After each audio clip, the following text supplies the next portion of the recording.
नमस्कार दोस्तों। नरेंद्र मोदी के भाई प्रहलाद मोदी और उनका परिवार अयोध्या में राम मंदिर के दर्शन करने गया। वहां दर्शन करने गया तो उनकी भतीजी हो, उनके भाई हो, उनके प्रोटोकॉल में वहां के जो बीजेपी के सांसद थे जो हार गए थे, वो सांसद, पूर्व सांसद, वहां के बीजेपी के अध्यक्ष और तमाम सारे भारतीय जनता पार्टी के लोग उन्हें दर्शन कराने, उन्हें प्रोटोकॉल देने गए। सरकार की तरफ से उनके प्रोटोकॉल की व्यवस्था की गई। इसी तरीके से उनके सबके दर्शन हुए और दर्शन होने के बाद में उनकी भतीजी ने कहा कि हम अपने ताऊजी से इसलिए नहीं मिल पाते हैं क्योंकि ताऊजी बहुत बिजी रहते हैं। जब वो मुख्यमंत्री थे तब मिले थे, उसके बाद से नहीं मिले क्योंकि वो देश के लिए समर्पित है। बिल्कुल बहुत सही बात कही। जो उत्तर प्रदेश की राज्यपाल है वो कहती है, आज के अखबार में ही छपा है, ये आप देखिए, वो कहती है कि एक भारत श्रेष्ठ भारत की अवधारणा पर कुंभ में जो है साकार हुआ है। सरकार ने इस तरह से किया है। तो जब सरकार एक भारत श्रेष्ठ भारत बना रही है तो ऐसा भारत बना रही है जहां इस देश के एक वर्ग के लोग भगदड़ में घिसट के सैकड़ों लोग हैं या हजारों लोग हैं, मर जाते हैं। तमाम लोग सड़कों पे मरते हैं, तमाम ट्रेनों में कुचल के मरते हैं। हमने दिल्ली के नई दिल्ली एयरपोर्ट पर देखा कि किस तरीके से लोग मर गए भगदड़ में, और बेशर्मों की तरीके से हमारे देश की सरकार, रेल मंत्री से लेके सब उसे छिपाने के लिए झूठ बोलने का सारा काम करते रहे। मोदी सरकार का पूरा तंत्र झूठे लोगों से भरा हुआ है। रेल मंत्री और उनके अधिकारी जिम्मेदारी से भाग रहे हैं और मौत के आंकड़े छुपा रहे हैं। जब नई दिल्ली रेलवे स्टेशन पर भगदड़ हुई तो रेल मंत्री ने कहा कि सब कंट्रोल में है। रेलवे अधिकारी ने कहा कि स्टेशन पर कोई भगदड़ नहीं हुई, सिर्फ अफवाह है। लेकिन अब आरपीएफ की जांच रिपोर्ट से पता चला कि नई दिल्ली रेलवे स्टेशन पर ट्रेन के प्लेटफॉर्म बदलने से भगदड़ हुई। साफ है कि रेल मंत्री से लेकर पूरा रेलवे प्रशासन भगदड़ के दिन झूठ बोलकर पूरे देश को गुमराह कर रहा था। इससे पता चलता है कि रेल मंत्री अश्विनी वैष्णव बेशर्म हैं। भगदड़ में हुई 20 मौतों की जवाबदेही तय हो और रेल मंत्री अपने पद से तुरंत इस्तीफा दें। जैसे उत्तर प्रदेश में जहां की राज्यपाल आनंदीबेन पटेल उसी गुजरात से आती हैं जिन्हें नरेंद्र मोदी ने अपना उत्तराधिकारी बनाया था प्रधानमंत्री बनने के बाद, जो नरेंद्र मोदी की बहुत करीबी मानी जाती हैं, वो कहती हैं एक भारत श्रेष्ठ भारत। वही राम मंदिर के जब प्राण प्रतिष्ठा हुई थी तो उसमें भी मौजूद थी, नरेंद्र मोदी के साथ ही बैठी थी। हालांकि उनकी बजाय वहां पर उनकी पत्नी को बैठना चाहिए था क्योंकि हिंदू धर्म के नियम के मुताबिक पत्नी के साथ में ये किया जाता है। बहरहाल कोई बात नहीं, मोदी जी की इच्छा है। अब वही ये बता रही होती हैं, तब याद आता है कि क्या सही में ऐसा है। तो आइए बात इसी पे कर लेते हैं। जिस तरीके से कुंभ में पूरा वीआईपी कल्चर डेवलप किया गया, हजारों वीआईपीज के लिए कुछ पास जारी किए गए, हजारों वीआईपीज को प्रोटोकॉल दिए गए, हजारों वीआईपी के नाम पे और बहुत कुछ किया गया। राज्यपाल हैं वो यह नहीं बताती हैं कि वहां पर जो लोग मरे हैं, जिन लोगों को मौत के मुंह में ढकेला गया है, उसमें कैसे श्रेष्ठ भारत बन रहा है। क्या उनको मरवा करके श्रेष्ठ भारत बन रहा है? सवाल तो उठता है और फिर सवाल उठता है उस भारतीय जनता पार्टी पे, जो भारतीय जनता पार्टी कहा करती थी परिवारवाद नहीं, कुछ नहीं, मोदी जी क्या करेंगे, मोदी जी ने क्या किया है, क्या लिया है इस देश से, मोदी जी ने तो शादी भी नहीं की, उनको पैसे का क्या करना है। प्रचार किया गया कि वो तो सैलरी भी नहीं लेते, वो तो ये नहीं करते, वो तो वो नहीं करते, जबकि सैलरी भी लेते हैं। सैलरी के बाद में अपना सारा खर्चा भी सरकार के पैसे से चलाते हैं। इतने महंगे महंगे सूट पहनते हैं रोज का ही, उनका खर्चा जो है खाने का और कपड़ों का और सब मिलाकर के ही लाखों रुपए बनता है, जबकि महीने की टोटल सैलरी 3 लाख के करीब है। तो अब आप समझ लीजिए 3-3.5 लाख रुपए की सैलरी में और रोजाना का खर्चा आपका उससे ज्यादा का है। ये वो खर्चा बता रहा हूं जो खुद प्रधानमंत्री का निजी खर्चा है। उसके बाद में सरकारी खर्चे सब जोड़ लेंगे तो करीब करीब वो 6 करोड़ रुपया रोज के प्रधानमंत्री पड़ते हैं। इतना महंगा कभी कोई प्रधानमंत्री नहीं रहा। मोदी के ही परिवार से आज शुरू करते हैं। आप देखिए नरेंद्र मोदी जो कहते हैं क्या करेंगे पैसे का, 6 भाई बहन, 6 भाई बहन में नरेंद्र मोदी जो है तीसरे नंबर पे हैं। तो नरेंद्र मोदी के जो दादा थे मूलचंद मगनलाल मोदी, उनके 6 लड़के थे। यानी मोदी के पिता 6 भाई थे, जिनमें दामोदर दास मोदी नरेंद्र मोदी के पिता थे, फिर नरसिंह दास थे, फिर नरोत्तम दास थे, फिर जगजीवन दास थे, फिर कांतिलाल थे और फिर जयंती लाल थे। तो इस तरह से इनका पूरा ये 6 आदमी का चाचा और पिता और सबका परिवार था। फिर नरेंद्र मोदी के पिता से 6 संतानें हुई, 1 बहन, 5 भाई। और मोदी के जो सबसे छोटे भाई हैं उन्हीं के साथ मां रहती थी। मोदी के परिवार में सोमा भाई मोदी हैं, जो सोमा भाई मोदी सेवानिवृत्त स्वास्थ्य अधिकारी हैं। और उसके बाद में कोई डॉक्टर नहीं थे, स्वास्थ्य अधिकारी थे। और आजकल गुजरात में चुनाव प्रक्रिया जो होती है उसका आयोग होता है, उसके चेयरमैन। उनके दूसरे भाई अमृत भाई मोदी हैं, जो वो पहले, अच्छा इनका परिवार मोदी नहीं लगाया करता था, ये मोदी बाद में लगना शुरू हुआ। इसके बाद में ये कारखाने में, निजी कारखाने में मजदूर थे, वहां काम करते थे। आज ये भी अहमदाबाद में सबसे बड़े रियल कारोबारी हैं और तमाम तरह के इनके धंधे हैं। इसके बाद तीसरे नंबर पे प्रहलाद मोदी हैं। इनकी एक राशन की दुकान हुआ करती थी। आज इनके कई जो है मारुति के, होंडा के और हुंडई के सबके शोरूम है, वर्कशॉप है और इसके अलावा कई और चीजें हैं। तो इस तरह से उनकी अहमदाबाद, बड़ोदरा और इस तरह से ये एजेंसियां हैं। इसके बाद आइए इनके पंकज मोदी हैं भाई, वो सूचना विभाग, ये छोटे थे, ये पंकज मोदी सूचना विभाग में काम करते थे और इन्हीं क्या ये स्थिति है। आज ये भी सोमा भाई मोदी के साथ में वहां पर भर्ती प्रक्रिया के उसके उपाध्यक्ष हैं। इसके बाद इनके भोगीलाल मोदी हैं, वो जो है ये एक किराने की दुकान में काम करते थे। आज ये वर्तमान में अहमदाबाद, सूरत और बड़ौदा में रिलायंस के मॉल हैं इनके।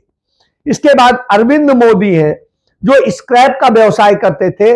आजकल ये निर्माण कंपनियों में स्टील की सप्लाई का और रियल एस्टेट का के नामी गिरामी ठेकेदार हो गए हैं। तो ये आप समझिए। इसके बाद में भरत मोदी हैं, एक पेट्रोल पंप पर काम कर रहे थे। आज इनके अहमदाबाद, गांधीनगर और अगियारस में पेट्रोल पंप है, तो आप यह जान लीजिए।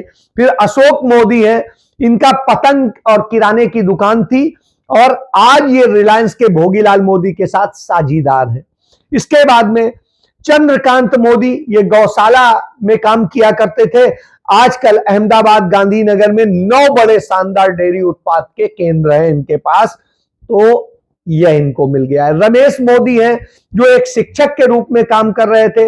ये वर्तमान में 5 स्कूलों और 3 engineering college, Ayurveda college, homeopathy college, physiotherapy college और एक मेडिकल कॉलेज के मालिक हैं। इसके बाद भार्गव मोदी हैं, जो ट्यूशन क्लास पढ़ाते थे और आजकल वो कॉलेजों में रमेश मोदी के भागीदार हैं। इसी तरह विपिन मोदी हैं, जो अहमदाबाद में लाइब्रेरी में नौकरी करते थे। आजकल ये केजी से मानक तक की जो परीक्षाएं हैं उन सब की पुस्तकों के प्रकाशन में सबसे बड़ा काम इन्हीं का है। और ये समझिए, ये तो नरेंद्र मोदी के भाई हो गए, एक सोमा मोदी, अमृत मोदी और प्रहलाद मोदी और पंकज मोदी। इसके बाद में 5 से 9 नंबर तक ये मोदी के चचेरे भाई हैं। और इसके बाद में जो 10 नंबर पे और 11 नंबर पे है, ये मोदी के छोटे भाई के जो है और कांतिलाल जो चाचा हैं उनके बेटे हैं।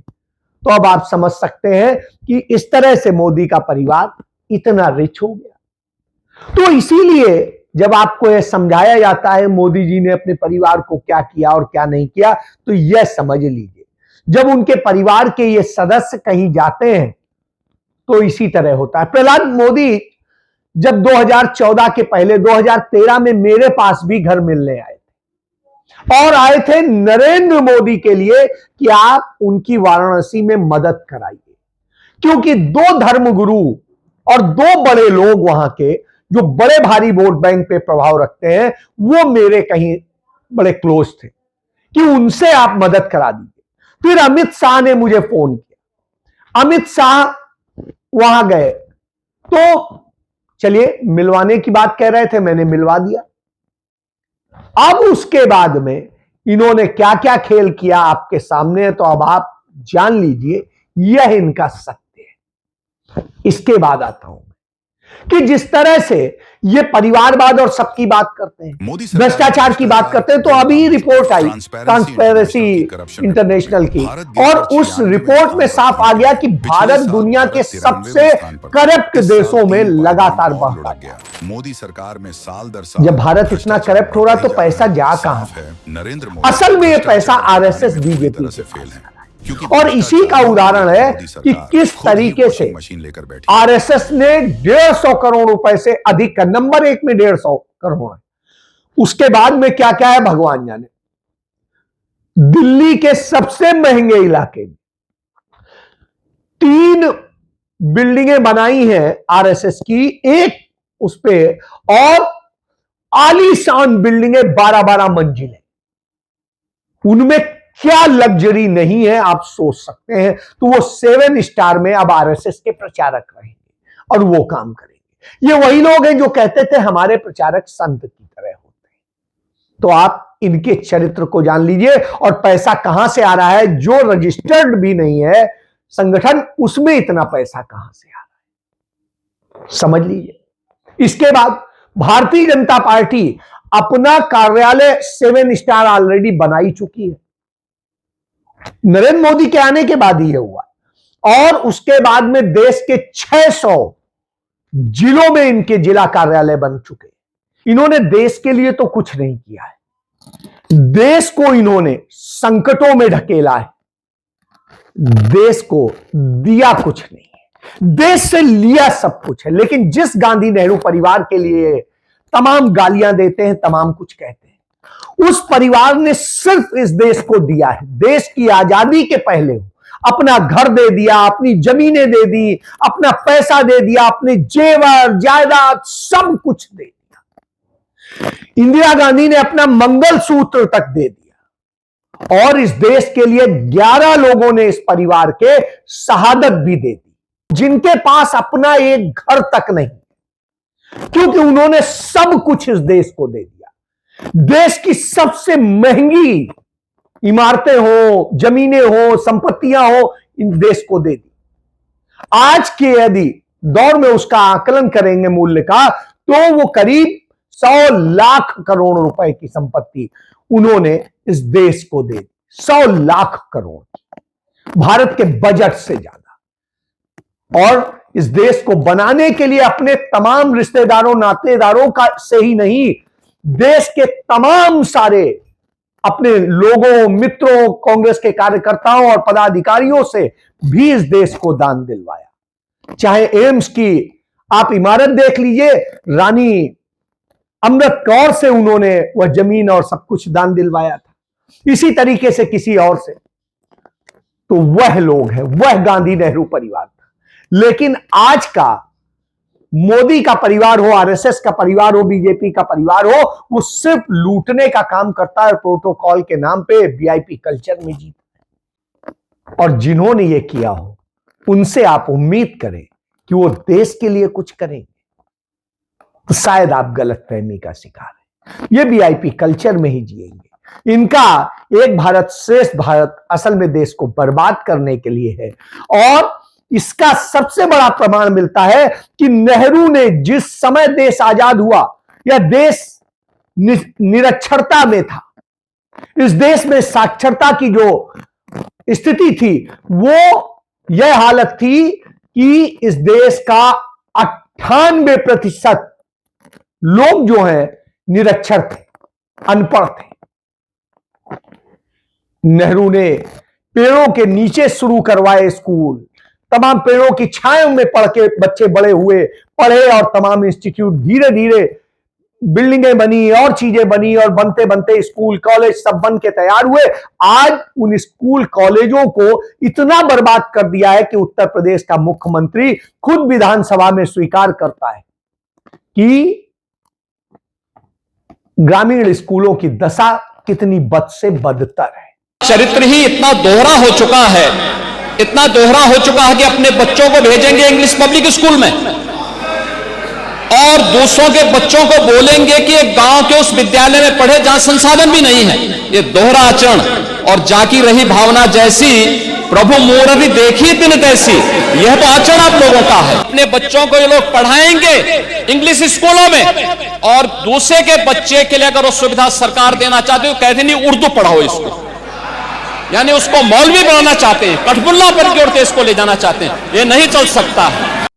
और इन्हीं लोगों के जो परिवार के लोग हैं, सबके लोग हैं, वो ऐसे विदेशों में पढ़ते हैं, तमाम जगह पढ़ते हैं, ये भी योगी बनते हैं, लेकिन लाभ लेने के लिए इनका भी परिवार वीआईपी कल्चर में दर्शन करने जाता है अयोध्या। इससे आप समझ लीजिए सब ये परिवार के ही लिए करते हैं, चाहे दिखावे में कुछ करते हो। यही इनका चरित्र है, यही इनकी चाल है, यही इनका चेहरा है। जय